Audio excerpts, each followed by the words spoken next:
उत्क्रमित मध्य विद्यालय टहरी के प्रांगण में हम विद्यालय के सभी शिक्षक, हमारे नन्हे मुन्ने बच्चे, ग्रामीण अभिभावक आज इस शिक्षक के दिवस के अवसर पर हम लोग जमा हुए हैं। सबसे पहले मैं इस विद्यालय के आज के विद्यालय के प्रभारी आदरणीय कृष्णा को, हमारे शिक्षक साथी, कदम से कदम शिक्षकों के साथ चलने वाले हमारे नन्हे मुन्ने बच्चों, जो आप हम गुरुजनों के छत्र छाया में आप लोग शिक्षा ग्रहण कर रहे हैं, सबको आज शिक्षक दिवस के अवसर पर मेरी ओर से आप लोगों को बहुत बहुत हार्दिक बधाई और शुभकामना। मेरे प्यारे बच्चों, आज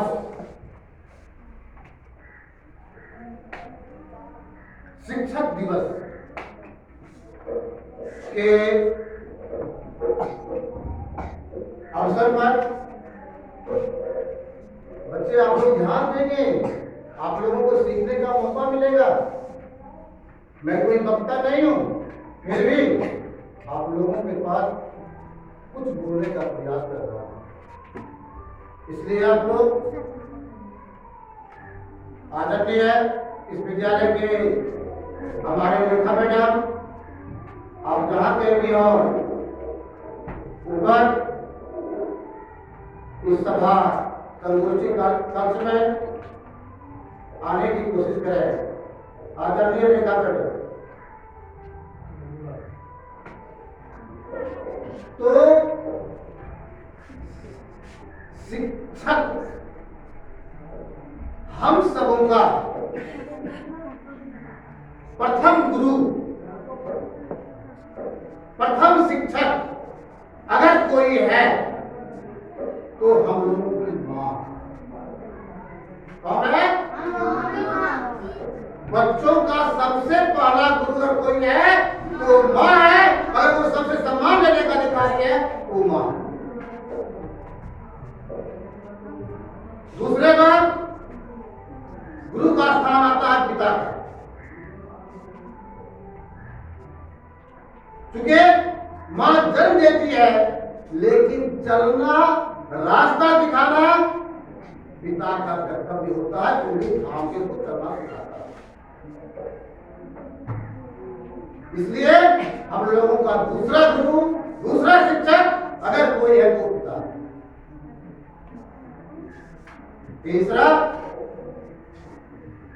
तीसरा गुरु अगर है तो वो हमारा समाज, जिस समाज में हम लोग रहते हैं, जिस परिवार में हम रहते हैं, वो हमारा समाज, वो हमारा गुरु है, क्योंकि हमारे को सामाजिक वातावरण चलना सिखाता है, हमको रास्ता चलना सिखाता है। अगर हम कहीं भटक रहे हैं, हमको सही रास्ता पर ले चलने के लिए मार्गदर्शन करता है। इसलिए तीसरा गुरु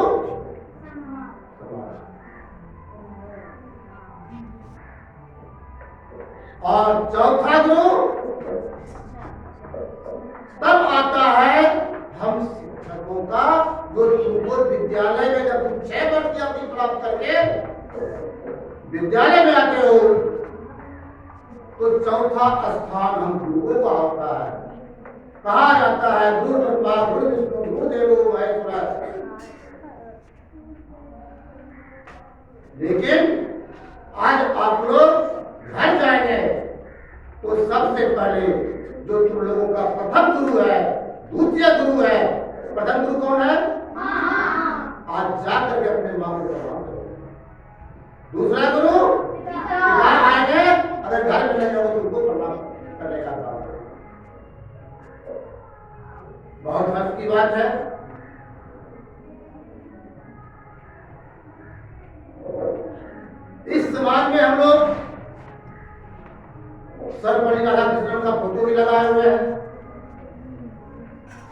इनसे पहले भी शिक्षक थे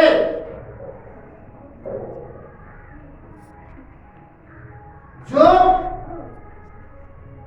लड़कियों को, गरीब कुचले समाज के बच्चों को पढ़ाने का काम किया, रास्ता दिखाने का काम किया, वह है सावित्रीबाई फुले।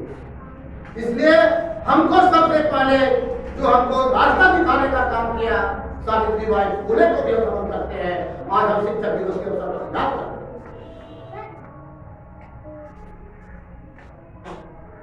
ठीक उसी प्रकार शिक्षा में अलग जगाने का काम ज्योतिबा फुले ने किया। आप लोग शायद सावित्रीबाई फुले और ज्योतिबा फुले के नाम से परिचित नहीं है। शरद पंडित राधाकृष्णन का नाम तभी जानते हैं क्योंकि जब भारत आजाद हुआ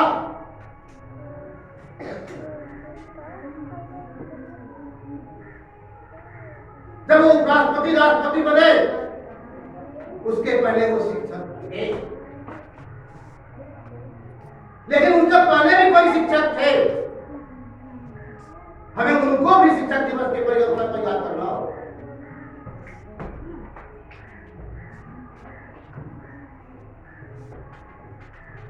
जब राष्ट्रपति बने तो इन्होंने सोचा शिक्षकों का भी एक दिन होना चाहिए, उनको भी सम्मान मिलना चाहिए। इसलिए उनका जन्मदिन 5 सितंबर को था। 5 सितंबर को शिक्षक दिवस घोषित कर दिया। लेकिन हम तमाम उन गुरुओं को भी याद करें जो इतिहास के पन्नों में दबा हुआ है, छिपा हुआ है।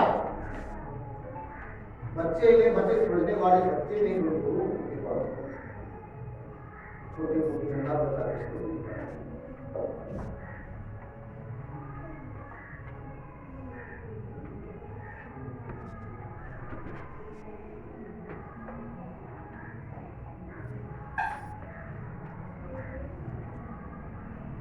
आप लोग बहुत ध्यानपूर्वक सुन रहे हैं, समझ रहे हैं।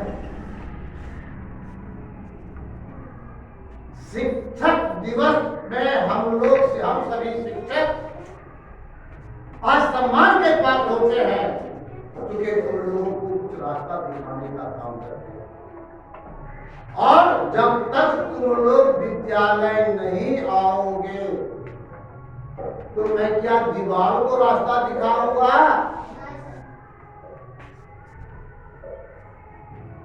इस जहां दीवानी को रास्ता दिखाऊंगा? बुलाने के बाद भी बच्चे नहीं आते हैं। ये किसका दोष है? बच्चे से ज्यादा गार्जियन का दोष है, उसके माता पिता का दोष।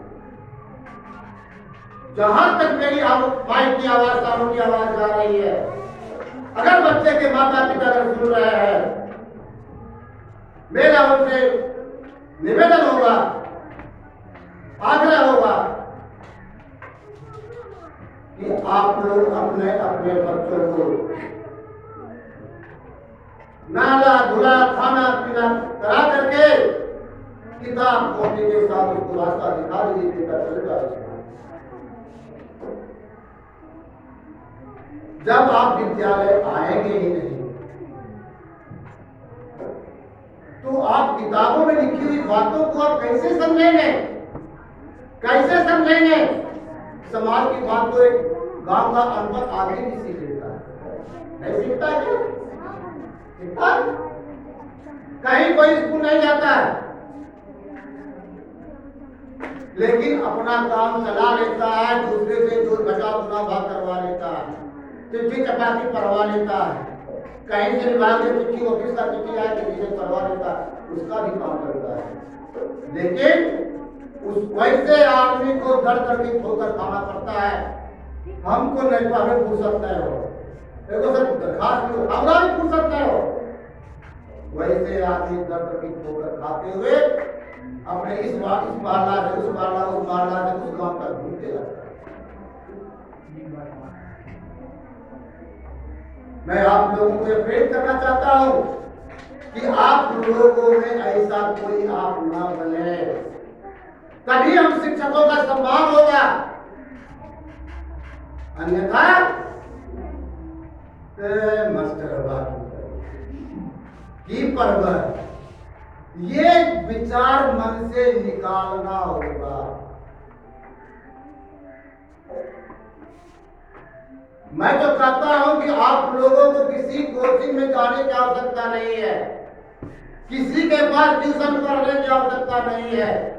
हमारे यहाँ सभी शिक्षक योग शिक्षक हैं। आप समय से तो आए। यहाँ 302 बच्चे का नामांकन है। अगर आप 250 बच्चे आते हैं तो हम शिक्षक अगर 5 मिनट भी सुस्ताना चाहेंगे, अगर पानी पीने बाथरूम चल जाए तो मुझे उस बाथरूम जाने और पानी पीने का भी छुट्टी नहीं मिलेगी। लेकिन आप लोगों के माता पिता के कर्तव्यहीनता के कारण बच्चे आ नहीं पाते हैं, बच्चे समय भी स्कूल नहीं जा पाते हैं। अगर आते हैं तो बगीचा में, सड़क पर, पहाड़ पर, नदी में, नाला में घूम कर चल सकता है। बहुत दुख की बात है, कटवा क्लास में 8 बच्चे, 5 बच्चे, 7 बच्चे, 12 बच्चे, 48 बच्चा नामांकन है। कटवा क्लास में 65 बच्चा नामांकन है। उपस्थिति 12 तेरे आज कितना है, बुलाने के बाद बच्चा है। तो आप लोग विद्यालय नहीं